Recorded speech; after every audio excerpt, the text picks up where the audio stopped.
اور موسیٰ خان نے واضح الفاظ میں تم سے ہی نکاح کی خواہش رکھ دی ہے۔ اب جو تمہیں مناسب لگے تم وہی فیصلہ کرو۔ میرے لیے دونوں اولادیں برابر ہو۔ میں کچھ سمجھ نہیں پا رہا، بس اتنا جانتا ہوں کہ فیضان کو یا تمہیں بچانے کے لیے میرے پاس کوئی اختیار نہیں۔ میں بہت کمزور ہوں، اپنے بابا کو معاف کر دینا۔ خدا بخش نے جھکے سر کے ساتھ روتے ہوئے جویریہ کو بے بس کر ڈالا۔ وہ اپنے باپ کا سر فخر سے بلند ہوتا دیکھنا چاہ رہی تھی، اور یہاں پر تو سارا کھیل ہی الٹ چکا تھا۔ اس کا باپ علاقے کے ساتھ اپنی بیٹی کے سامنے بھی سر جھکا کر رہ گیا۔ اس لمحے جویریہ کا دل خون کے آنسو رو رہا تھا، اور اپنے گھر والوں کے لیے اس نے خاموش ہو کر اپنی رضامندی دینا مناسب سمجھا۔ اس وقت حالات ایسے تھے کہ وہ خود بھی کچھ کرنے کے قابل نہ تھی۔ وہ اپنے علاقے کے رسم و رواج سے اچھی طرح سے واقف تھی۔ اس وقت اس قسم کی صورتحال سے دوچار ہونا پڑے گا یہ اس کی وہم و گمان میں بھی نہ تھا۔ اس کو بڑی سی چادر اڑا کر جرگے کے سامنے پیش کیا گیا۔ وہ یہاں سے بھاگ جانا چاہتی تھی، کسی ایسی جگہ چھپ جانا چاہتی تھی جہاں کوئی پریشانی، کوئی بدلا اس کا پیچھا نہ کر سکے، مگر وہ خود غرضی دکھا کر اپنوں کو مشکل وقت میں تنہا نہیں چھوڑ سکتی تھی۔ اپنے معصوم بھائی کی خاطر اس نے یہ کڑوا گھونٹ بھر لیا۔ نکاح شروع ہو چکا تھا۔ موسیٰ خان کے دل میں کئی سالوں سے ایک آگ لگی تھی، جسے ٹھنڈا کرنے کا موقع آج ملا تھا۔ یہ اس وقت کی بات تھی جب موسیٰ خان فریش یونیورسٹی اسٹوڈنٹ تھا۔ وہ اپنی خوبصورتی، ذہانت اور امارت کی بنا پر ہر دوسری لڑکی کا خواب تھا، جس پر بظاہر تو وہ بہت باوقار طریقے سے معذرت کر دیا کرتا تھا، مگر دل میں اپنی اس شہرت پر خاصا اطرانا لگا تھا۔ کسی لڑکی کو مزید پیش رفت کی اجازت اس لیے نہ دیتا کہ اس کو شہر کی بے باک اور بے جا فیشن کرنے والی لڑکیاں پسند نہیں تھیں، اور بد کردار بھی نہیں تھا کہ وقت گزاری کے لیے کسی کو امید دلا دیتا اور دوستیاں اور روابط استوار کر لیتا۔ اس کی یہی ادا اس کو مزید پرکشش بناتی تھی۔ کسی ایونٹ میں شرکت کے لیے خوب سج دھج کر موسیٰ خان یونیورسٹی پہنچا تھا۔ ایونٹ کے بعد سٹال لگا دیے گئے اور اسٹوڈنٹ اپنی اپنی ثقافت کے مطابق مخصوص اشیاء متعارف کروا رہے تھے۔ ہر طرف رنگ اور خوشبو کا بازار گرم تھا۔ لڑکے، لڑکیاں، گروپس اور کپلز کی شکل میں ادھر ادھر گھوم رہے تھے۔ موسیٰ خان بیزار سی شکل لیے یہ نظارے دیکھ رہا تھا کہ اس کی نظر ایک اپسرا پر پڑی۔ اس کی ہرنی جیسی آنکھوں میں گھبراہٹ اور خوف صاف دکھائی دے رہا تھا۔ شاید وہ بھی اس قسم کی محفلوں کی عادی نہیں تھی۔ لانگ میکسی پہنے، سر کو اچھی طرح لپیٹ کر وہ اچھی خاصی ڈھکی چھپی تھی، مگر پھر بھی بار بار اپنا جائزہ لے رہی تھی۔ موسیٰ خان کو وہ لڑکی بہت اچھی لگی۔ وہ دل فریب مسکراہٹ لبوں پر سجائے اس لڑکی کی جانب قدم بڑھا گیا، یہ جانے بغیر کہ اس کا انجام کیا ہونے والا ہے۔ ایکسکیوز می پریٹی گرل، ابھی وہ مزید کچھ کہتا کہ اس لڑکی نے وہاں پر موجود دوسری لڑکیوں کے پیچھے چھپ جانے کی کوشش کی۔ ہائے موسیٰ خان، آپ سے مل کر خوشی ہوئی۔ باقی لڑکیوں کی آنکھیں چمک اٹھی تھی۔ ہائے گرلز، موسیٰ خان نے مروت نبھائی۔ یہ لڑکی یہاں پر اسٹوڈنٹ تو نہیں لگتی۔ اس نے ہار نہیں مانی تھی اور اس کے استفسار پر ایک لڑکی نے بازو سے پکڑ کر جویریہ کو سامنے کیا تھا۔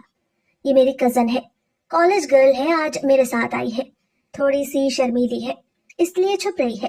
موسیٰ خان کی دلچسپی دیکھتے وہ بھی مسکرا کر تعارف کروا رہی تھی۔ کس کالج میں پڑھتی ہو اور سبجیکٹ کیا ہے؟ وہ بات کا بہانہ ڈھونڈ رہا تھا، مگر جویریہ نے چہرے پر اتنے سخت تاثرات لیے ہوئے تھے کہ اگلا بندہ خود ہی کنارہ کشی اختیار کر لے، مگر مخاطب کرنے پر اس نے جھٹکے سے اپنی بازو چھڑوائی اور رخ موڑ کر مخالف سمت چل پڑی۔ یہ واضح اشارہ تھا کہ وہ ان سوال و جواب میں کوئی دلچسپی نہیں رکھتی۔ موسیٰ خان جو آج تک سب کی توجہ کا مرکز رہا تھا اور آج پہلی بار اپنی طبیعت کے برخلاف خود پیش قدمی کر چکا تھا، اتنے لوگوں کے درمیان اس قسم کے رویے پر ذلت محسوس کر رہا تھا۔ شرمندگی سے اس کے چہرے کے تاثرات بدل گئے تھے۔ اس پہلو پر تو وہ سوچ بھی نہیں سکتا تھا کہ اس کو کوئی عام سی لڑکی یوں ٹھکرا کر چلی جائے گی۔ وہ تو اس لڑکی کو شہر کی ایک نک چڑی سی لڑکی سمجھ رہا تھا۔ یہ نہیں جانتا تھا کہ وہ اسی کے علاقے کی ایک کمزور سے گھرانے کی لڑکی ہوگی۔ اس روز موسیٰ خان نے خود کو سب کے سامنے رسوا کرنے والی اس لڑکی کو دماغ میں بٹھا لیا تھا۔ تم سے تو جب بھی موقع ملا اس اکڑ کا بدلہ لے کر رہوں گا۔ اس کی پیٹھ کو گھورتے ہوئے وہ دل میں اس سے مخاطب ہوا، اور کئی سال بعد آج دوبارہ اس لڑکی سے اس انداز میں سامنا ہوا تھا کہ وہ مکمل طور پر بے بس ہو چکی تھی اور اسی کے رحم و کرم پر تھی۔ موسیٰ خان نے ایک لمحے کے لیے بھی اس لڑکی کو اپنے دماغ سے محو نہیں ہونے دیا تھا۔ آج اس بہترین موقع کو کیسے جانے دیتا؟ قتل ہونے والا اس کے ماموں کا بیٹا تھا۔ کچھ دیر پہلے تک موسیٰ خان کا سارا زور 10 سالہ فیضان کو قتل کر کے خون کا بدلہ خون سے لینے پر تھا، مگر اسی وقت جویریہ کی آمد نے سب کچھ بدل دیا۔ جویریہ کا دل اس نکاح کے لیے رضامندی دیتے ہوئے لرز کر رہ گیا۔ وہ نہایت مجبوری میں یہ نکاح کر بیٹھی تھی۔ پریشانی اس کے چہرے پر عیاں تھی، دل کی حالت الگ ویران ہو گئی تھی۔ اس نے کب سوچا تھا کہ گھر پہنچتے ہی قسمت اس کے ساتھ یہ بھیانک کھیل کھیلے گی۔ اس کی ہر خوشی، ہر خواب یوں ایک جھٹکے سے زمین بوس ہو جائے گا اور اس کی جگہ اتنی کربناک سزا اس کی منتظر ہوگی۔ شدید تکلیف اور دکھ کے باعث اس کا دل جیسے کسی نے مٹھی میں لے کر مسل ڈالا تھا۔ پورا جسم سرد پڑنے لگا اور آنکھیں پتھرا کر رہ گئیں۔ یہ صدمہ اس قدر اچانک اور شدید تھا کہ اس کو سمجھ نہیں آ رہی تھی کہ وہ اپنے غم کا اظہار کرے یا نہ کرے۔ دماغ پوری طرح معاف ہو چکا تھا، جبکہ وہ تو ہمیشہ اس علاقے کی فرسودہ رسموں کے خلاف آواز اٹھانے کی بات کیا کرتی تھی۔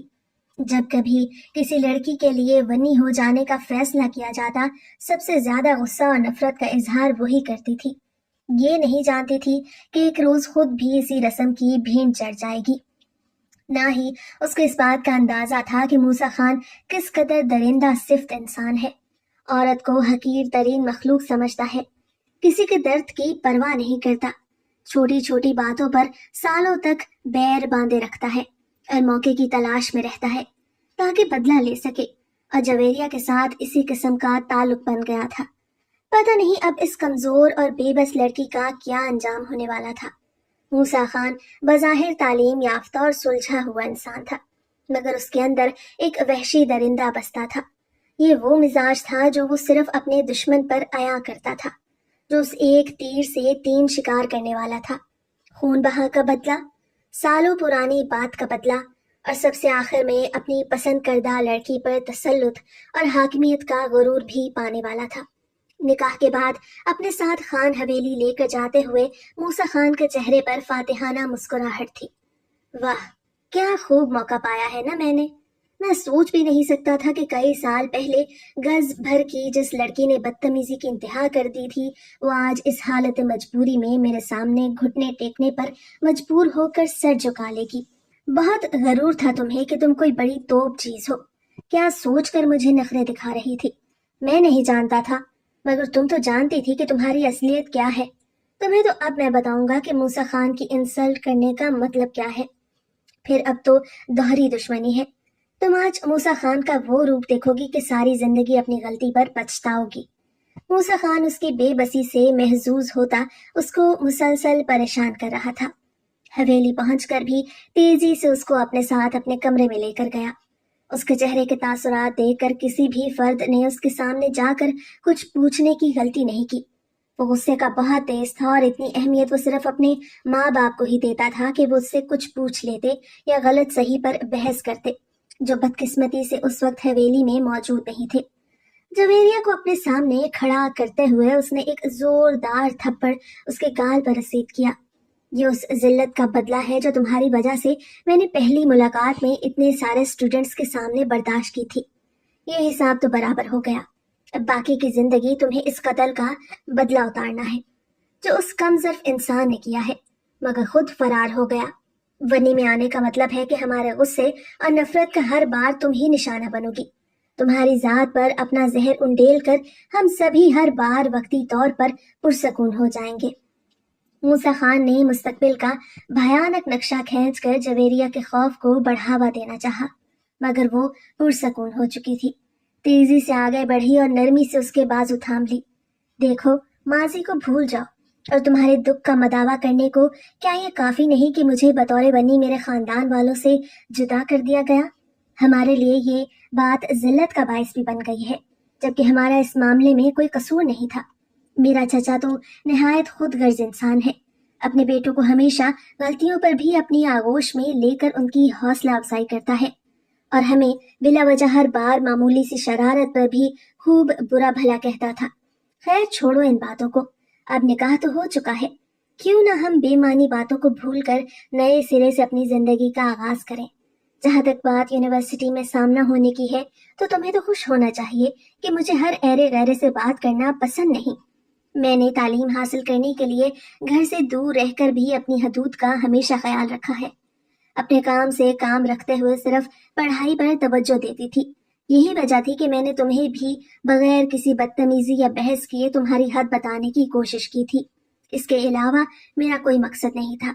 جویریہ نے نرمی سے موسیٰ خان کو قائل کرنا چاہا۔ تم کیا سمجھتی ہو میں تمہاری چکنی چپڑی باتوں میں سب بھول کر تمہارا ساتھ دوں گا؟ تم بہت چالاک لڑکی ہو، مگر میں تمہاری چال بازی کو اچھی طرح سمجھتا ہوں۔ اب اپنی حرکتوں پر پردے ڈالنے سے کچھ حاصل نہیں ہونے والا۔ تمہیں کبھی معافی نہیں ملے گی۔ تم جس حیثیت سے اس حویلی میں آئی ہو، اسی حیثیت سے ہمیشہ ذلت و رسوائی کا سامنا کرتی رہو گی۔ یہی تمہارا انجام ہے۔ موسیٰ خان نے اس کے ریشمی بالوں کو مٹھی میں جکڑ کر اس کا چہرہ اپنے قریب کیا تھا۔ نہیں، ایسا مت کرو پلیز، میں تمہارے پیر پکڑتی ہوں۔ پرانی باتوں کو بھول جاؤ۔ خون میں نے یا میرے باپ بھائی نے نہیں کیا تھا تو اس کی سزا بھی ہمیں نہیں ملنی چاہیے۔ یہ تو زیادتی ہے۔ اگر وہ دونوں بھائی فرار ہو گئے تھے تو انہی کے باپ کو پکڑتے۔ اپنی جان جانے کے خوف سے میرا چچا ضرور تم لوگوں کو اپنے بیٹوں کے بارے میں بتا دیتا۔ جویریہ نے لاکھ کوشش کی مگر سب بے سود تھا۔ موسیٰ خان نے اس کی ایک نہ سنی اور گالیاں بکتے ذلیل کرتے وہ جویریہ پر حاوی ہوتا چلا گیا اور وہ ہر کوشش ناکام ہو جانے پر آنسو بہاتی رہی۔ اگلی صبح سورج کی کرنوں کے کمرے میں داخل ہونے پر موسیٰ خان کی آنکھ کھلی تو پہلو میں بے خبر سوئی جویریہ کو دیکھ کر اس کے لبوں پر جاندار مسکراہٹ ابھری تھی۔ آخر کار میں نے تمہیں پا لیا، مگر مجھے اس بات کا بالکل اندازہ نہیں تھا کہ جس کو میں دوسرے شہروں میں ڈھونڈ رہا تھا وہ میرے اپنے علاقے میں ہی موجود تھی۔ اگر پتا ہوتا تو شاید بہت پہلے ہی تمہیں تلاش کر لیتا اور آج ہم اس طرح سے شادی کے بندھن میں نہ بندھے ہوتے اور نہ ہی میرا رویہ اس قدر خراب ہوتا۔ مگر اب حالات کچھ اور ہیں۔ اب میں تمہیں کبھی بھی اس بات کا اندازہ نہیں ہونے دوں گا کہ میں نے تمہیں کتنی شدت سے تلاش کیا تھا۔ موسیٰ خان اپنے خیالوں میں الجھا خود سے باتیں کر رہا تھا، مگر نہیں جانتا تھا کہ تقدیر اس کے الفاظ پر دور بیٹھی مسکرا رہی تھی۔ ہر انسان جیسا چاہتا ہے ویسا ہو جائے یہ ممکن نہیں ہوتا۔ بعض اوقات حالات اور واقعات انسان کی توقع کے بالکل برعکس نکلتے ہیں اور انسانی عقل بھی ایک بار کو دنگ رہ جاتی ہے۔ احتیاط سے موسیٰ خان بستر سے اٹھا اور خاموشی سے تیار ہو کر کمرے سے نکلتا چلا گیا۔ اسے کسی ضروری کام کے لیے ڈیرے پر جلد آنے کا کہا گیا تھا۔ واپس آنے میں سے خاصی دیر ہو گئی تھی۔ دوپہر سے کچھ دیر بعد جب وہ واپس گھر آیا تو کمرے کے عین وسط میں جویریہ خون میں لت پت بے ہوش پڑی تھی۔ اس کی یہ حالت دیکھ کر موسیٰ خان بری طرح سے بوکھلا گیا تھا۔ میں نے تو ایسا کچھ نہیں کیا، اس کی یہ حالت کیسے ہو گئی؟ وہ پریشان سا سوچتے ہوئے آگے بڑھا۔ جویریہ کے چہرے کو تھپ تھپا کر اس کو ہوش میں لانے کی کوشش کرنے لگا، مگر وہ بے سدھ پڑی تھی اور اس کے ہونٹ سفید پڑ رہے تھے۔ موسیٰ خان نے تیزی سے اس کو اٹھایا اور گاڑی میں ڈال کر قریب کے ایک چھوٹے سے کلینک پر لے گیا۔ اس کی حالت دیکھ کر کلینک پر موجود واحد ڈاکٹر بھی گھبرا کر پیچھے ہٹا تھا۔ اس کی حالت بہت خراب ہے، یہ ہمارے بس کا کام نہیں، آپ اس کو کسی بڑے ہسپتال میں لے کر جائیں، ایسا نہ ہو کہ دیر ہو جائے۔ موسیٰ خان نے پریشانی سے ڈاکٹر کی جانب دیکھا تھا اور مزید کچھ بھی کہہ کر وقت ضائع کرنے کے بجائے ایک بار پھر سے DHQ کی جانب روانہ ہو گیا تھا، جو ان کے علاقے سے کافی قریب تھا۔ اس کے سوا کوئی چارہ نہ تھا کہ جویریہ کی زندگی بچانے کے لیے اسے مردوں کا سہارا بھی لینا پڑا تھا، جبکہ ان کے خاندان میں کبھی ایسا نہیں ہوا تھا۔ حویلی کی عورتوں کے علاج کے لیے شہر سے لیڈی ڈاکٹرز کو لایا جاتا تھا، جو حویلی میں ہی خواتین کا علاج کرتی تھی، مگر اس میں کافی وقت درکار تھا۔ اور جویریہ کی حالت دیکھ کر موسیٰ خان مسلسل اسی خوف میں مبتلا تھا کہ کہیں اس کو کچھ ہو نہ جائے۔ ہسپتال پہنچ کر جویریہ کو ایمرجنسی وارڈ میں لے جایا گیا۔ موسیٰ خان کوریڈور میں بے چینی سے ٹہلتے ہوئے اس کی بہتری کے لیے دل سے دعا گو تھا۔ اگر وہ اس کی بے چینی دیکھ لیتی تو کبھی وہ فیصلہ نہ کرتی جو وہ اندر بستر پر پڑی کر چکی تھی۔ اسے ہر صورت اس شخص سے دور جانا تھا، اپنی زندگی کو آزادی اور اپنے مقصد کے حصول کے لیے گزارنا تھا، جو کہ حویلی میں رہ کر ناممکن تھا۔ کچھ ہی دیر بعد ایک لیڈی ڈاکٹر کافی شور شرابہ کرتے ہوئے کمرے سے باہر آئی۔ مریض کی حالت بے حد خراب ہے، آپ کون ہیں؟ لیڈی ڈاکٹر نے خاصے گھورنے والے انداز میں موسیٰ خان کی جانب دیکھا تھا۔ وہ میری بیوی ہے، اس کو کیا ہوا ہے؟ کوئی پریشانی کی بات تو نہیں؟ وہ فکر مندی سے ڈاکٹر کی جانب دیکھ رہا تھا۔ اس کی حالت دیکھ کر ایسا لگ تو نہیں رہا کہ وہ آپ کی بیوی ہے۔ عورت کے ساتھ اس قدر درندگی دکھانے کے بعد اب فکر مندی ظاہر کرنے کا بھلا کیا جواز ہے؟ ہم اپنی پوری کوشش کریں گے، مگر وہ بچ پائے گی یا نہیں اس کے بارے میں کچھ نہیں کہہ سکتی۔ لیڈی ڈاکٹر نے گہرا طنز کیا اور واپس کمرے کی جانب پلٹ گئی۔ تمہارے شوہر کو میں نے خوب دھمکا کر پریشان چھوڑ دیا ہے، مگر مجھے لگتا ہے یہ کافی نہیں ہے۔ ہمیں پولیس کو اطلاع کرنی چاہیے، ایسے جنگلی مرد کو خوب سبق سکھانا چاہیے، اس لیے میں نے نرس کو پہلے ہی کہہ دیا ہے کچھ ہی دیر میں پولیس یہاں پہنچ جائے گی۔ اس طرح کے درندوں کو بالکل آزاد نہیں چھوڑنا چاہیے، یہ لوگ اپنی غلطی کی سخت ترین سزا پا لیں تو ہی بہتر ہوگا۔ ڈاکٹر ماریا، جو کہ جویریہ کی کالج فرینڈ تھی، نے اپنی طرف سے سمجھداری کا مظاہرہ کیا تھا اور اپنی عقل مندی پر خوش بھی ہو رہی تھی۔ تم نے پولیس کو بلا وجہ بلایا ہے، اس سے کوئی کام نہیں بننے والا۔ جویریہ نے بے بسی سے نفی میں سر ہلایا تھا۔ کیوں کام نہیں بنے گا؟ میں نے جو میڈیکل رپورٹ تیار کی ہے وہ بہت سٹرونگ ہے، اس کے مطابق اس جنگلی انسان کو چند سال جیل ضرور ہوگی، ساری اکڑ ناک کے راستے نکل جائے گی۔ تمہیں ابھی میری قابلیت کا اندازہ نہیں۔ ڈاکٹر ماریا نے فخریہ کندھے اچکائے تھے۔ لیکن ماریا، تم ابھی موسیٰ خان کے بارے میں نہیں جانتی، اس لیے تم اس طرح کہہ رہی ہو۔ یہ اپنے علاقے کے سردار اور کافی اثر رسوخ والے لوگ ہیں، پولیس والے ان کا کچھ نہیں بگاڑ سکتے۔ مجھے بے صبری سے انتظار ہے کہ میں نے اپنے سینئرز کو کال کر دی ہے، وہاں سے کوئی جلد از جلد پہنچ جائے، ورنہ تم نے سارا کھیل بگاڑ دیا ہے۔ ایسا نہ ہو کہ اس کو کسی قسم کا شک ہو جائے اور یہ مجھے زبردستی اپنے ساتھ واپس حویلی لے جائے۔ اگر ایسا ہوا تو شاید اگلی بار میں یہ موقع بھی حاصل نہیں کر پاؤں گی۔ آج مجھے ہر حال میں شک سے چھٹکارا حاصل کرنا ہے۔ اگر ایسا نہ ہوا تو مجھے شاید ساری زندگی مسائل کا سامنا کرنا پڑے اور میں اپنے گھر والوں کے لیے کچھ بھی نہیں کر پاؤں گی۔ جویریہ کے چہرے پر پریشانی کے سائے تھے۔ تم فکر مت کرو، ابھی تو اس کو تمہاری بہتری کی سب سے زیادہ فکر ہے۔ میں نے اس کو جس طرح سے باتیں سنائی ہیں، اگر وہ تمہاری طرف سے بے پرواہ ہوتا تو شاید مجھے بھی جواباً کھری کھری سنا دیتا، مگر اسے تمہاری فکر کھائے جا رہی ہے، اور اس کی یہی پریشانی دیکھ کر میں نے اس کو یہ احساس دلانے کی کوشش کی ہے کہ سب کا ذمہ دار بھی وہ خود ہی ہے۔ اب جو ہوگی دیکھی جائے گی، مگر میں تمہیں یہاں سے کہیں بھی نہیں جانے دوں گی۔ ڈاکٹر ماریا نے اس کو تسلی دی تھی، مگر اندر سے وہ خود بھی خوف زدہ ہو گئی تھی کہ کہیں واقعی کوئی مسئلہ کھڑا نہ ہو جائے، کیونکہ یہ پہلا اور آخری موقع تھا۔ اگر اس بار جویریہ ناکام ہو جاتی تو شاید اس کے لیے وہ خود کو کبھی معاف نہ کر پاتی۔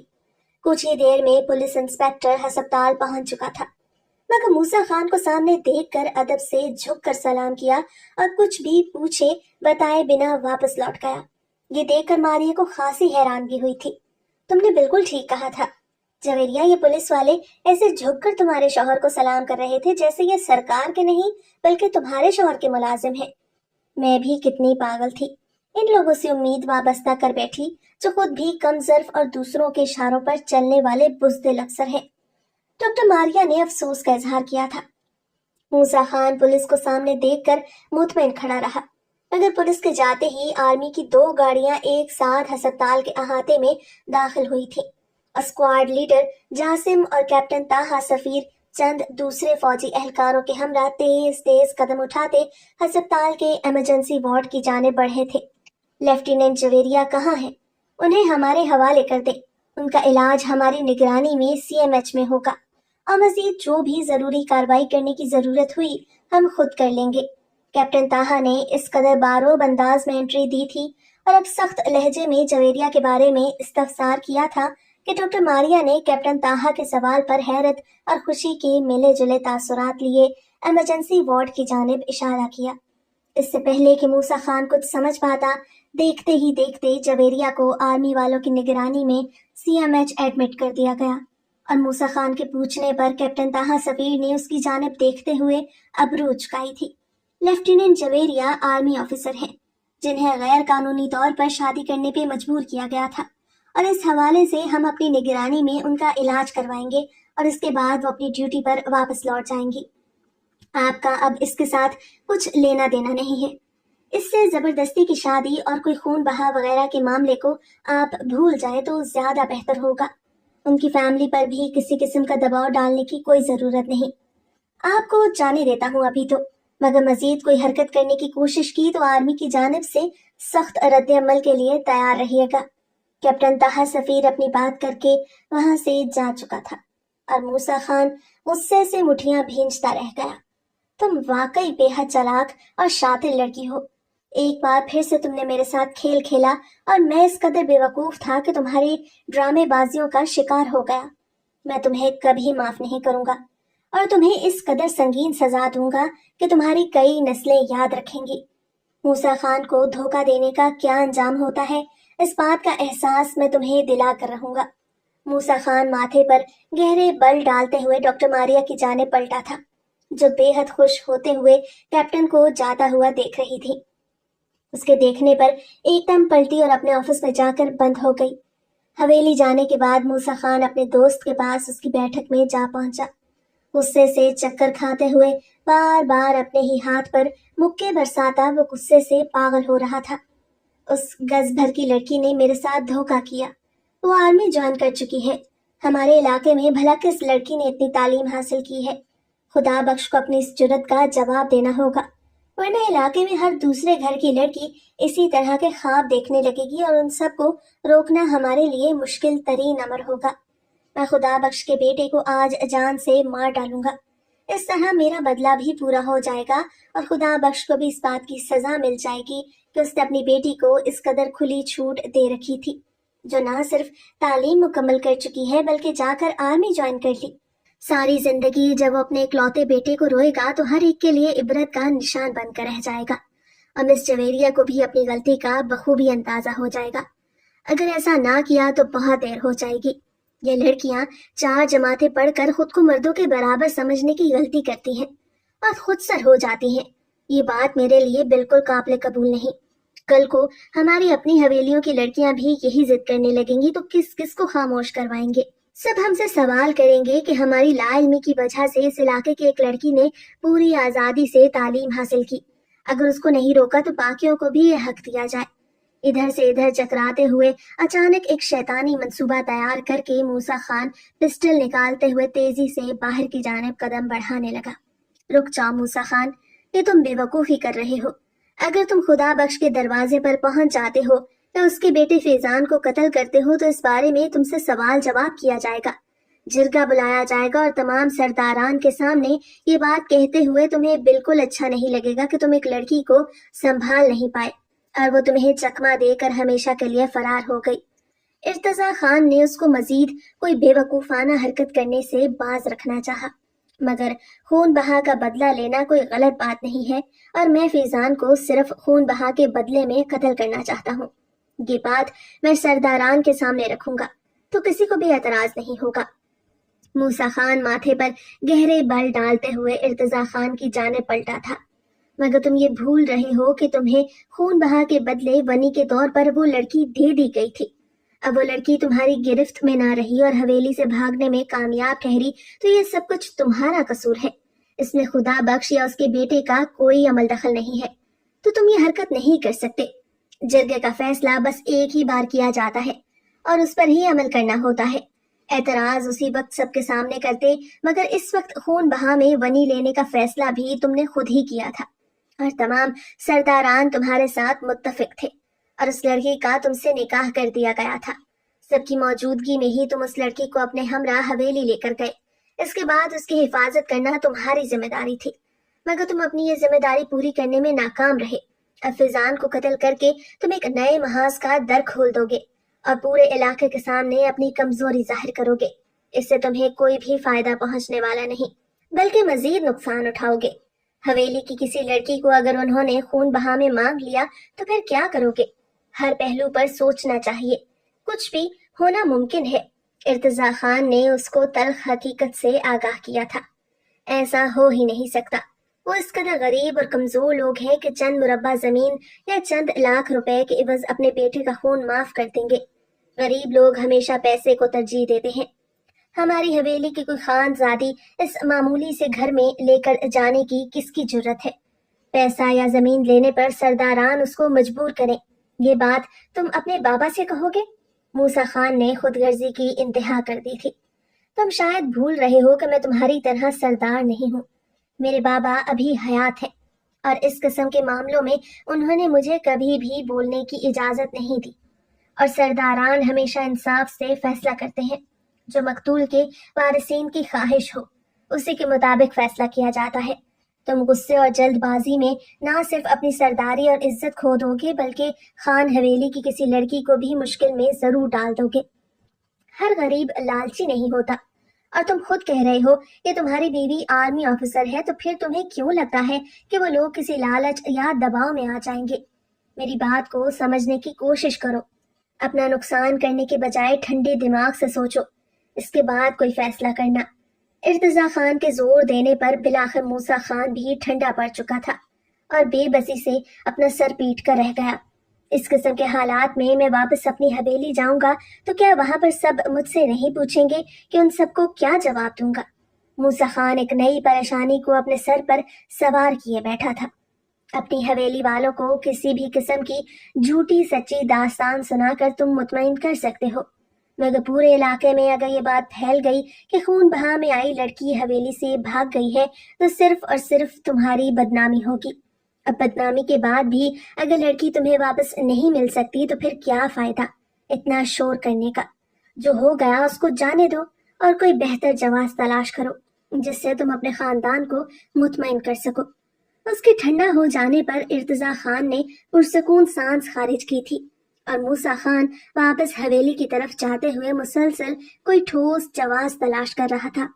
حویلی میں سب کو جیسے تیسے وہ مطمئن کر چکا تھا، مگر اپنے دل کا کیا کرتا جس میں مسلسل غصے اور نفرت کی آگ اس کے وجود کو جلا رہی تھی، اور وہ اپنے آپ کو ٹھنڈا کرنے کے لیے کچھ بھی کرنے سے قاصر تھا۔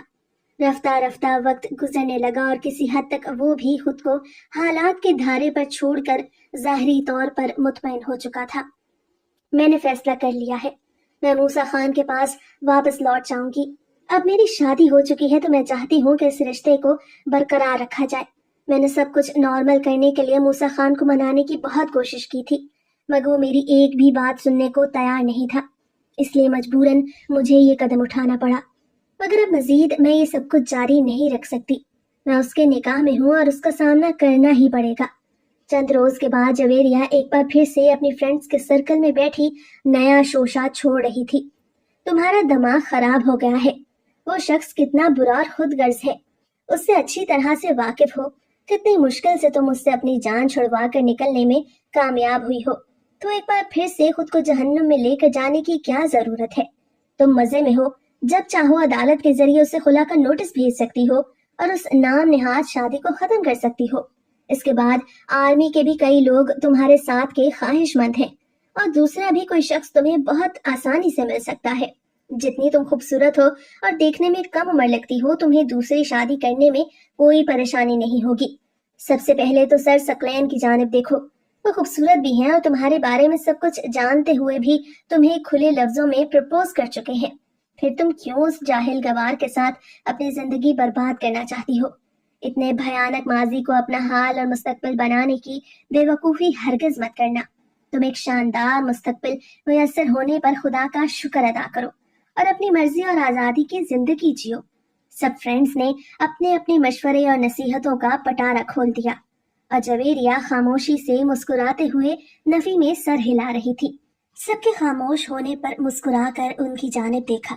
تم سب لوگوں کو میری فکر ہے اور مجھے بہت اچھے مشورے دے رہی ہو، مگر تم نہیں سمجھتی ہو کہ میرے اس فیصلے کا اصل مقصد کیا ہے۔ میں چاہتی ہوں کہ میرے علاقے کی باقی لڑکیاں بھی آزادی سے تعلیم حاصل کر سکیں اور ایک بہتر زندگی گزاریں۔ ہمارے علاقے میں بہت سی فرسودہ رسومات ہیں جنہوں نے ہر گھر کو اپنے شکنجے میں جکڑ رکھا ہے، اور غریب کی زندگی کسی کیڑے مکوڑے کی مانند ہے۔ اگر لڑکیاں بھی پڑھ لکھ جاتی ہیں تو وہ کم از کم آئندہ نسلوں کو اچھی تربیت دیں گی، اور ہمارے علاقے کا مستقبل ایک روز ضرور بدل جائے گا۔ میں سب کے لیے کوشش کر رہی ہوں۔ اگر میں واپس نہیں جاتی اور تم لوگوں کے مشورے کے مطابق عدالت کے ذریعے اپنے شوہر سے خلا لے لیتی ہوں تو علاقے والوں کے ذہن میں یہ بات ہمیشہ کے لیے جم کر رہ جائے گی۔ سب کہیں گے کہ لڑکی کو گھر سے نکلنے اور تعلیم حاصل کرنے کی اجازت نہیں دینی چاہیے تھی، ورنہ لڑکیاں اس طرح منہ زور ہو جاتی ہیں اور اپنی مرضی سے اپنی زندگی کے فیصلے کرتی پھرتی ہیں، دوسرے لوگوں کے ذریعے اپنے شوہر سے علیحدگی کا فیصلہ کر لیتی ہیں، جو کہ علاقے کے مردوں کے لیے شرمندگی کا باعث ہے۔ اس طرح کبھی بھی کسی لڑکی کی تعلیم حاصل کرنے کی خواہش پوری نہیں ہوگی۔ میں صرف اپنے بھلے کا سوچوں تو یہ میری خود غرضی ہوگی، اور ویسے بھی میں جانتی ہوں کہ موسیٰ خان ایک بگڑا ہوا رئیس زادہ ہے، مگر میں ایک باشعور لڑکی ہوں۔ تعلیم نے مجھے یہ نہیں سکھایا کہ میں اپنی خوشی کی خاطر کچھ بھی کر گزروں۔ مجھے ایک موقع ملا ہے کہ نرمی اور اپنائیت سے موسیٰ خان جیسے مرد کو رام کرنے کی کوشش کروں، تو میں اس کو ایسے ہی نہیں چھوڑوں گی، بلکہ اپنی پوری کوشش کروں گی کہ اس کو بہترین مرد بننے میں مدد کروں، تاکہ ہمارے علاقے کا نظام بدل سکے۔ عورت کو صرف خدمت کرنے والی ملازمہ کی حیثیت سے نہ دیکھا جائے۔ اسلام نے عورت کو عزت دی ہے، مساوی حقوق دیے ہیں، کچھ حدود کا تعین کیا گیا ہے، مگر ہمارے علاقے میں عورت کو ہر طرح کی آزادی سے محروم رکھا گیا ہے۔ تعلیم حاصل کرنا عورت کا بنیادی حق ہے۔ عزت اور احترام کی نگاہ سے دیکھا جائے یہ بھی عورت کا حق ہے۔ شادی بیاہ کے معاملے میں بھی اپنی رائے دینے کا عورت کو حق دیا گیا ہے، مگر ہمارے علاقے میں عورت کو کسی بھیڑ بکری کی مانند ہاتھ سے پکڑ کر کسی بھی شخص کے حوالے کر دیا جاتا ہے۔ جھوٹے منہ بھی اس کی مرضی نہیں پوچھی جاتی۔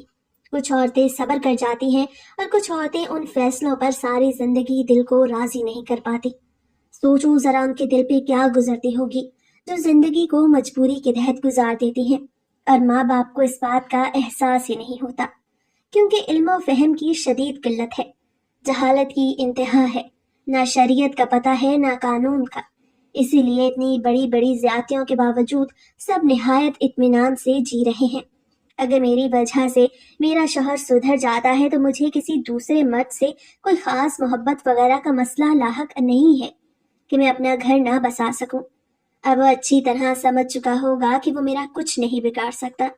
ایسے میں میری بات ماننے اور نارمل انداز میں زندگی گزارنے کے سوا اس کے پاس دوسرا کوئی راستہ نہ ہوگا، اور اگر اس نے میری بات نہ مانی تو میں اس صورت میں نہایت مجبوری میں اس حویلی اور اس خود غرض انسان کو ہمیشہ کے لیے چھوڑ دوں گی۔ مگر مجھے آخری حد تک کوشش کرنا ہے تاکہ دوسری لڑکیوں کے لیے تعلیم کا دروازہ کھل سکے۔ یہی وجہ ہے کہ میں حویلی میں واپس لوٹ جانا چاہتی ہوں۔ جویریہ نے مطمئن سے انداز میں اپنی خواہش بیان کی تھی، مگر مجھے کیوں ایسا لگتا ہے کہ محترمہ کو اپنے شوہر کی یاد ستا رہی ہے اور اس سے دوبارہ ملنے کے لیے 100 طرح کے بہانے اور جواز تلاش کر رہی ہے۔ اس کی روم میٹ نے شرارتی انداز اپنایا تھا، جس پر وہ مسکرا کر رہ گئی۔ تم لوگ جو بھی سمجھو، مجھے اس سے کوئی فرق نہیں پڑتا۔ میں اپنے فیصلے پر قائم ہوں اور کل ہی واپس اپنے علاقے چلی جاؤں گی۔ یہ جو 15 دن کی چھٹیاں ہیں، اس میں بھی کچھ نہ کچھ کرنا چاہتی ہوں۔ جو بھی فیصلہ ہوگا دیکھا جائے گا۔ جویریہ ابھی تک پرعزم تھی اور باقی سب بھی مزید کچھ بولنے کے بجائے ادھر ادھر کی باتوں میں مشغول ہو گئی، اور اپنے کہے پر عمل کرتے ہوئے اگلے روز جویریہ حویلی کے دروازے پر موجود تھی۔ خوش قسمتی سے اسی وقت موسیٰ خان بھی اپنی گاڑی میں حویلی سے نکل رہا تھا۔ مرکزی دروازے پر جویریہ کو دیکھ کر وہ گاڑی سے اترا تھا اور حیرت اور بے یقینی کا شکار ہوتے ہوئے جویریہ کی جانب بڑھا۔ تم یہاں کیا کر رہی ہو؟ جس طرح باقاعدہ منصوبہ بنا کر تم یہاں سے فرار ہونے میں کامیاب ہوئی تھی، اس کے بعد میں تم سے دوبارہ یہاں واپسی کی توقع نہیں رکھتا تھا۔ موسیٰ خان نے صاف گوئی کا مظاہرہ کیا تھا۔ کیا تمہیں میرا یہاں واپس لوٹ کر آنا اچھا نہیں لگا؟ جویریہ نے صرف ایک ہی جملہ کہا تھا۔ کچھ بھی ہو، اچھا یا برا لگنا تو بہت دور کی بات ہے۔ میں اس وقت حیران ضرور ہوں۔ جس طرح کا رویہ میں تمہارے ساتھ رکھے ہوئے تھا، اس کے بعد تمہارا یہاں لوٹ کر آنا میرے خیال میں سراسر حماقت ہے۔ وہ اپنا غصہ بھلائے جویریہ کی واپسی پر حیرت اور خوشی میں مبتلا تھا۔ میں اپنے کیے پر شرمندہ ہوں، مگر یہ بھی حقیقت ہے میں نے بہت کوشش کی تھی کہ ہم آپس کے معاملات کو کمرے کی 4 دیواری میں ہی حل کر لیں، مگر تم نے میری بات سننا ہی گوارا نہیں کیا۔ اس لیے اس وقت میرے پاس یہی ایک راستہ بچا تھا۔ میں اب دوبارہ تمہارے پاس اسی خواہش کے ساتھ لوٹ کر آئی ہوں۔ میں چاہتی ہوں کہ ہم پرانی تلخ باتیں اور بدلے وغیرہ جیسی فضول رسم و رواج کو بھلا کر نئے سرے سے خوشحال زندگی گزارے۔ میں اپنا گھر اجاڑنا نہیں چاہتی۔ مجھے خوشی ہوگی کہ تم میرا ساتھ دو اور میرا گھر بس جائے۔ جویریہ نے مسکرا کر اس کی جانب دیکھا۔ مگر تمہارے پاس اس بات کی کیا گارنٹی ہے کہ میں تمہیں دوبارہ سے کوئی پریشانی نہیں دوں گا؟ ایسا بھی تو ہو سکتا ہے کہ میں تمہیں دوبارہ کبھی حویلی سے باہر قدم بھی نہ رکھنے دوں۔ پھر تم کیا کرو گی؟ کیا پھر بھی تم اپنے گھر کو بسانا چاہو گی؟ موسیٰ خان نے اس کے چہرے کے تاثرات کو جانچنے کی کوشش کی تھی۔ یہ بات تم بھی اچھی طرح جانتے ہو کہ تم میرا کچھ نہیں بگاڑ سکتے۔ میں چاہوں تو حویلی میں بھی اپنے سینئرز کو بلا کر یہاں سے جا سکتی ہوں، مگر میں ہر بار اس طرح کی بے وقوفی کرنا نہیں چاہتی۔ میں بھلے تعلیم حاصل کر چکی ہوں اور آرمی میں ایک افسر ہوں، مگر اس سب کے باوجود میں اس علاقے کے ایک معمولی سے کسان کی بیٹی ہوں، اور باقی لڑکیوں کی طرح میری بھی چھوٹی چھوٹی اور سادہ سی خواہشات ہیں۔ میں نے کبھی بھی بڑے بڑے خواب نہیں دیکھے، اور نہ ہی اپنے علاقے یا اپنے گھر والوں سے بغاوت کرنے کا سوچا۔ میں نے جو بھی کیا اپنے علاقے اور اپنی زندگی میں بہتری لانے کے لیے کیا، اس کے علاوہ میرا کوئی بھی مقصد نہیں تھا۔ تمہیں بھی شرمندہ یا ذلیل کروانا میری چاہت ہرگز نہیں تھی۔ میرے پاس اس وقت دوسرا کوئی راستہ نہیں بچا تھا۔ مجھے لگا کہ ہمارے مستقبل کو بہترین انداز میں ڈھالنے کے لیے یہ قدم اٹھانا ناگزیر ہے، مگر اب میں مزید اس حقیقت سے منہ نہیں موڑ سکتی۔ تم میرے شوہر ہو اور مجھے اپنی زندگی تمہارے ساتھ بسر کرنی ہے۔ جویریہ کے انداز اور لب و لہجے نے موسیٰ خان کو مطمئن کر دیا تھا۔ میری صرف ایک ہی خواہش ہے۔ جویریہ نے اس کے چہرے پر اطمینان پھیلتا دیکھا تو اپنی خواہش کا تذکرہ کیا۔ موسیٰ خان نے کچھ بھی بولے بغیر سوالیہ نگاہوں سے اس کی جانب دیکھا۔ میں چاہتی ہوں کہ میں اپنی جاب کو کنٹینیو رکھوں۔ میں وعدہ کرتی ہوں کہ اپنی جاب اور گھر دونوں کو برابر ٹائم دوں گی۔ اس جاب کی وجہ سے اپنے گھر اور گھر کے ضروری معاملات کو نظر انداز ہرگز نہیں کروں گی۔ میں نے دن رات محنت کی ہے، یہ جاب حاصل کرنا میرا خواب تھا، اور میں اپنی زندگی کے سب سے خوبصورت خواب کو پایا تکمیل تک پہنچانے کے بعد اس طرح توڑنا نہیں چاہتی۔ جویریہ نے صاف الفاظ میں موسیٰ خان سے اپنی جاب کے حوالے سے اجازت طلب کی تھی۔ کچھ پل تک سوچتے رہنے کے بعد موسیٰ خان نے اسبات میں سر ہلاتے ہوئے مسکرا کر اس کی جانب دیکھا اور باہر جانے کا ارادہ ترک کرتے ہوئے جویریہ کو ہمراہ لیے اپنے کمرے کی جانب بڑھ گیا۔ اگر تم میرے اتنے سرد اور اجنبی رویے کے باوجود واپس لوٹ آئی ہو تو میں بھی پرانی باتیں بھلا کر نئے سرے سے زندگی شروع کرنے میں تمہارا ساتھ دینا چاہوں گا، مگر ایک بات کی مجھے اب بھی سمجھ نہیں آئی۔ اس روز تمہیں کیا ہوا تھا؟ میں نے تو تمہیں کوئی چوٹ نہیں پہنچائی تھی، پھر تمہاری حالت اس طرح کیسے ہو گئی؟ کیا حویلی میں کسی دوسرے شخص نے تمہیں کوئی تکلیف پہنچائی تھی یا؟ موسیٰ خان نے اپنے دماغ میں چلتے سوال کو ادھورا چھوڑتے ہوئے مشکوک نگاہوں سے اس کی جانب دیکھا تھا، اور اس کے اس انداز پر جویریہ نے شرمندگی سے سر جھکاتے ہوئے دھیمی آواز میں اپنی حرکت کے بارے میں آگاہ کیا۔ میں نے تمہاری آنکھوں میں غصے اور انتقام کے جذبات دیکھے تھے، جس سے میں بہت زیادہ خوفزدہ ہو گئی تھی۔ میں اپنی زندگی اس طرح بغیر قصور کے سزائیں جھیل کر نہیں گزارنا چاہتی تھی، اور نہ ہی اپنے بوڑھے والدین کو اس طرح بے سہارا چھوڑنا چاہتی تھی۔ اس لیے میں نے ایک چال چلی۔ مجھے کوئی چوٹ نہیں آئی تھی، مگر میرے معدے کا ایشو پچھلے کچھ روز سے شدت اختیار کر چکا تھا۔ اس وقت بھی مجھے معدے میں شدید تکلیف ہو رہی تھی، اور میں نے حویلی میں ہی کوئی دوا لے کر پڑے رہنے کے بجائے اسی موقع کو غنیمت سمجھا اور اپنی سہیلی سے کہہ کر ایک تھیلی خون منگوا لیا۔ تمہارے آنے سے کچھ دیر پہلے ہی میں نے خون کی تھیلی کو پھاڑ کر کارپٹ کے نیچے رکھ دیا تھا، اور وہاں سے خون اپنے کپڑوں پر بھی لگا لیا تھا، کافی سارا اپنے قریب بھی گرا دیا تھا۔ اس طرح کوئی بھی دیکھتا تو اسے یہی لگتا کہ مجھے کوئی گہری چوٹ لگی ہے اور میرا مسلسل خون رس رہا ہے۔ میری خواہش کے عین مطابق کمرے میں سب سے پہلے تم ہی داخل ہوئے، اور اتنا خون دیکھ کر تم پریشان ہو گئے، اور مزید کچھ بھی سوچنے سمجھنے کے بجائے تم نے ارد گرد دیکھنا اور حویلی کے ملازموں سے میرے بارے میں پوچھنا شروع کر دیا۔ اس وقت موقع ملتے ہی میں نے وہ خالی ہو چکی خون کی تھیلی بھی اٹھا کر چھپا لی تھی۔ اس چھوٹی کلینک پر جو معمولی سا ڈسپینسر کھڑا تھا وہ خون دیکھ کر تمہاری طرح گھبرا گیا، اور مجھے چیک کرنے کے بجائے تمہیں کسی بڑے ہسپتال جانے کا مشورہ دے دیا۔ شاید قدرت کو بھی یہی منظور تھا، اس لیے میری راہ میں کوئی بھی رکاوٹ نہیں آئی تھی۔ اس روز DHQ میں بھی ایمرجنسی وارڈ پر موجود لیڈی ڈاکٹر میری اپنی کالج فرینڈ تھی۔ میرے ہوش میں آنے تک وہ پریشانی سے میری تکلیف کم کرنے کی کوشش کر رہی تھی، مگر پھر اس کو بھی میں نے سب کچھ بتا کر اپنے ساتھ ملا لیا، اور اسی وجہ سے وہ خواہ شور شرابہ کر کے تمہیں مزید پریشان کر رہی تھی۔ دراصل ہمیں اتنا وقت چاہیے تھا جب تک میرے اسکواڈ کا لیڈر یا کیپٹن وغیرہ وہاں پہنچ نہ جاتے، اور تمہیں اس دوران کوئی شک بھی نہ ہو، اسی لیے اس نے پریشانی اور خطرے کی بات کی تھی۔ میں کال پر اپنے اسکواڈ لیڈر کو مختصر الفاظ میں سب کچھ بتا کر مدد کے لیے بلا چکی تھی۔ میں نے اپنی ٹریننگ مکمل کی تھی اور چند روز میں ہی مجھے باقاعدہ طور پر ڈیوٹی کے لیے جوائن کرنا تھا، مگر اس سے پہلے وہ سارے معاملات اس قدر اچانک ہوئے کہ میں اپنے والدین کو اپنی اس جاب کے بارے میں بتا ہی نہیں پائی، اور یہ عجیب قسم کی شادی ہو گئی۔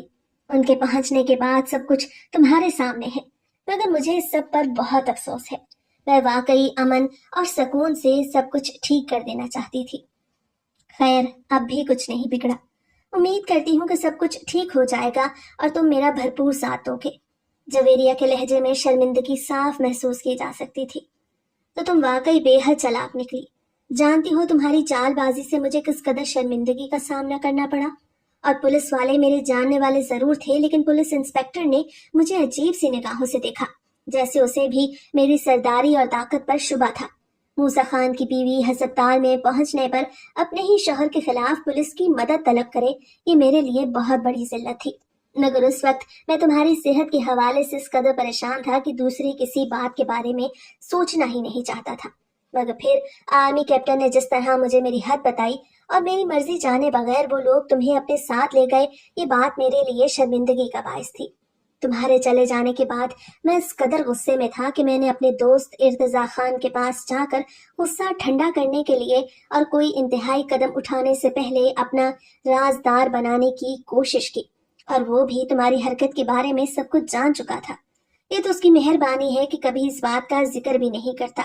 اس وقت میں اس قدر غصے میں تھا کہ اگر وہ مجھے روک نہ لیتا تو شاید میں تمہارے بھائی کو قتل کر چکا ہوتا، اور آج تم یقیناً حویلی واپس لوٹ کر نہیں آتی، بلکہ مجھ سے شدید نفرت کرنے لگتی۔ خدا کا شکر ہے کہ میں نے یہ بے وقوفی نہیں کی تھی۔ موسیٰ خان نے بھی اپنے غصے کے باعث کیے جانے والے فیصلے کے بارے میں جویریہ کو آگاہ کیا، جس پر وہ مطمئن سی مسکرائی تھی۔ آپ کی غلط فہمی ہے کہ میں نے اتنا بڑا قدم اٹھاتے ہوئے اپنے گھر والوں کے بارے میں نہ سوچا ہو۔ 2 سپاہیوں کے ہمراہ مجھے CMH منتقل کر دیا گیا تھا، مگر کیپٹن اور اسکواڈ لیڈر دوسری گاڑی میں سیدھا میرے والدین کے پاس پہنچے تھے اور ان سب کو اپنے ساتھ شہر لے جا چکے تھے۔ اگر اس دن تم نے غصے میں آ کر میرے گھر جانے کی کوشش بھی کی ہوتی تو وہاں پر یا تو تمہیں آرمی آفیسر ملتے یا پھر دروازے پر پڑا تالا تمہارا منہ چڑھا رہا ہوتا۔ میرے ماں باپ اور بھائی شہر میں منتقل ہو چکے ہیں اور اس روز کے بعد دوبارہ کبھی علاقے میں واپس نہیں آئے۔ مجھے اس بات کا خدشہ تھا کہ غصے میں کہیں تم لوگ میرے گھر والوں کو تکلیف نہ پہنچا۔ خیر، اب باقی سب تو بالکل ٹھیک ہے، مگر اپنے بارے میں کیا خیال ہے؟ کیا یہاں حویلی میں رہ کر میرا جاب کنٹینیو رکھنا ممکن ہوگا؟ میرا خیال ہے کہ ہمیں بھی شہر میں شفٹ ہو جانا چاہیے۔ اس طرح علاقے میں کسی کو ہماری ذاتی زندگی کے بارے میں کچھ بھی خبر نہیں ہوگی اور ہم اپنی زندگی اپنی مرضی اور مکمل آزادی کے ساتھ گزار سکیں گے۔ جویریہ نے آسان حل موسیٰ خان کے سامنے رکھا۔ اس کی فکر کرنے کی تمہیں کوئی ضرورت نہیں، میں سب کو قائل کر سکتا ہوں۔ تم اسی علاقے میں میرے دوسرے گھر پر ہی رہو گی۔ میں نہیں چاہتا کہ چوروں کی طرح چھپ کر زندگی گزاروں۔ اس علاقے میں میرا اپنا ایک نام اور پہچان ہے۔ اگر میں یہاں سے چلا گیا تو سب کیا سوچیں گے کہ میں اس قدر کمزور ہوں کہ اپنی بیوی کی حفاظت نہیں کر پایا اور اب بزدلوں کی طرح خود بھی شہر میں جا کر چھپ گیا۔ تمہارا جاب پر جانا میرے لیے مسئلہ نہیں اور نہ ہی مجھے کسی دوسرے کے اس معاملے میں پرواہ ہے کہ سب کیا سوچیں گے۔ اگر دوسروں کو خوش کرنے کی کوشش کی جائے تو لوگوں کو ساری زندگی کسی نہ کسی بات پر اعتراض ہوتے ہی ہے۔ بس ہمیں اپنی خوشی کا خیال رکھنے کی ضرورت ہے۔ کچھ معاملات اپنی ذات تک محدود رہیں تو بہتر ہوتا ہے۔ تم میرے ساتھ ہو تو پھر مجھے کسی بات کی پریشانی نہیں۔ تم نے واپس لوٹ کر یہ ثابت کر دیا کہ تعلیم لڑکیوں کو شعور دیتی ہے، بغاوت کرنے پر نہیں اکساتی۔ تعلیم حاصل کرنے والی ہر لڑکی بے لگام خواہشات کی غلام نہیں بنتی۔ کچھ لڑکیاں تمہاری طرح عظیم بھی بن جاتی ہیں۔